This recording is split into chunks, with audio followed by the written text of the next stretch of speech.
February 20th, 2025.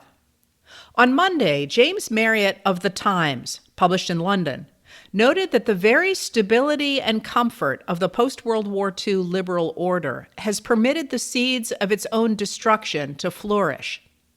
A society with firm scientific and political guardrails that protect health and freedom can sustain an underbelly of madmen and extremists, medical skeptics, conspiracy types, and anti-democratic fantasists. Our society has been peaceful and healthy for so long that for many people serious disaster has become inconceivable, Marriott writes. Americans who parade around in amateur militia groups and brandish Nazi symbols do so partly because they are unable to conceive of what life would actually be like in a fascist state. Those who attack modern medicine cannot really comprehend a society without it. And, Marriott adds, those who are cheering the rise of autocracy in the United States have no serious understanding of what it means to live under an autocratic government. Marriott notes that 5 Texas counties that make up one of the least vaccinated areas in the U.S. are gripped by a measles outbreak that has infected at least 58 people and hospitalized 13. It may be, Marriott writes, that the paradise of fools is coming to an end. The stability of the U.S.-backed international rules-based order apparently meant that few politicians could imagine that order ending. When President Trump threatened to take the United States out of the North Atlantic Treaty Organization, or NATO, a key guarantor of global security, Congress responded by passing a law in December 2023 that prohibits a president from withdrawing the U.S. from NATO without the approval of 2/3 of the Senate or separate legislation passed by Congress. Then Senator Marco Rubio, a Republican of Florida, was a co-sponsor of the bill. Now, with Secretary of State Marco Rubio overseeing the dismantling of U.S. support for our allies and a shift toward Russia, Republican senators appear to be discombobulated. As Joe Perticone reported Tuesday in The Bulwark, there appears to be consensus in Congress that Russian President Vladimir Putin is a war criminal, NATO is critical to European and global security, and the United States has led the common defense. But Republicans just backed a presidential candidate and voted to confirm several key cabinet officials who do not accept those realities. Confronted with the consequences of their support for Trump and votes for his nominees, Perticone notes, Republican lawmakers are apparently shocked. At home, the relative stability of American democracy in the late 20th century allowed politicians to win office with the narrative that the government was stifling individualism, taking money from hardworking taxpayers to provide benefits to the undeserving. Although the actual size of the federal workforce has shrunk slightly in the last 50 years, even while the U.S. population has grown by about 68%, the Republican Party insisted that the government was wasting tax dollars, usually on racial, religious, or gender minorities. That claim became an article of faith for MAGA voters and reliably turned them out to vote.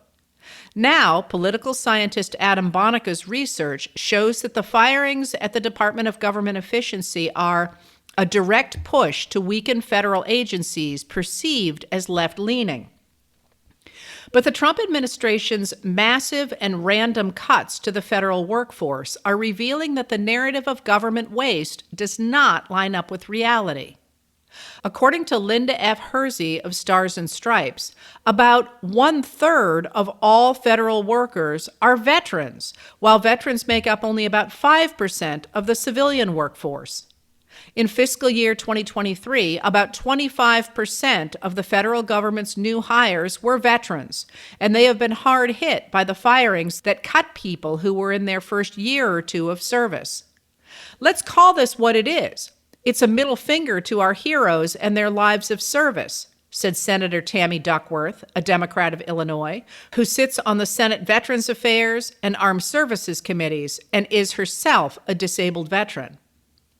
Meredith Lee Hill of Politico reported today that Republican lawmakers are panicked over this weekend's firings, concerned about the fired veterans and the firings of USDA and CDC employees who were dealing with the spreading outbreak of bird flu that is threatening the nation's poultry, cattle, house cats, and humans. Since Trump took office just a month ago, cuts to government spending have also hit Republican voters hard, and those hits look to be continuing. In June 2024, Ella Nilsen and Renee Rigdon of CNN reported that nearly 78% of the announced investments from the Inflation Reduction Act in initiatives that address climate change went to Republican congressional districts. Today, the Financial Times noted that House Republicans are in the position of cutting the law that brought more than $130 billion to their districts. Now Republicans are talking about cutting Social Security, Medicare, Medicaid, and supplemental food programs, although Republican-dominated counties rely on those programs more than Democratic-dominated counties do.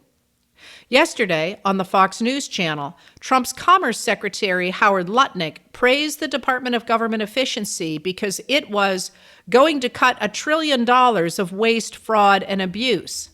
Lutnick told personality Jesse Waters, "You know Social Security is wrong. You know Medicare and Medicaid is wrong, so he's going to cut $1 trillion." The administration and the Department of Government Efficiency insist they are getting rid of massive waste, fraud, and abuse that they claim has lurked in the government for decades. House Speaker Mike Johnson, a Republican of Louisiana, said that Congress has not been able to make those cuts in the past because the deep state has hidden it from us. In fact, neither the administration nor the Department of Government Efficiency has produced evidence for their claims of cutting waste.